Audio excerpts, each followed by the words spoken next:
Matul din il-leġislatura, il-Ministeru għall-Ekonomija, l-Investiment u n-Negozji żgħar se jkun qed jaħdem sabiex iniedi numru ta' inizjattivi li se jservu biex jiffaċilitaw il-proċess tal-kumpaniji lokali biex ikunu preparati jikkompetu fis-swieq internazzjonali.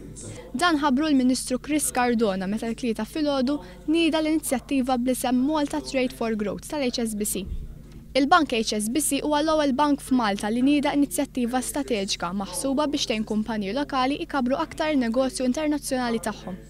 Il-Ministru Cardona ħabbar li l-Malta Enterprise se taħdem id fit mal-Ministeru tal-Affarijiet Barranin, b'mod partikolari ma' rappreżentazzjonijiet diplomatiċi sabiex jinbena netwerk b'saħħitha sabiex tkun ta' pjattaforma għan-negozji Maltin biex jidħlu fis-swieq internazzjonali. Il-Ministru ħabbar ukoll li l-Gvern se jkun qed jenfasizza fuq il-bżonn li jiġu żviluppati niċċ ġodda lil kumpaniji lokali li jiġu assistiti fis-swieq li mhumiex tradizzjonalment infittxija bħall-Indja, iċ-Ċina, ir-Russja u t-Turkija. Malta Trade for Growth hija inizjattiva mmirata kemm għall klijenti lokali b'aspirazzjonijiet globali kif ukoll għal dawk il-kumpaniji internazzjonali li jixtiequ jieħdu vantaġġ mill-pożizzjoni strateġika ta' Malta. Mark Watkinson, il-kap eżekuttiv tal-bank, qal li din l-inizjattiva hija maħsuba biex jissaħħaħ in-negozju internazzjonali li huwa parti fundamentali fit-tkabbir ekonomiku ta' Malta.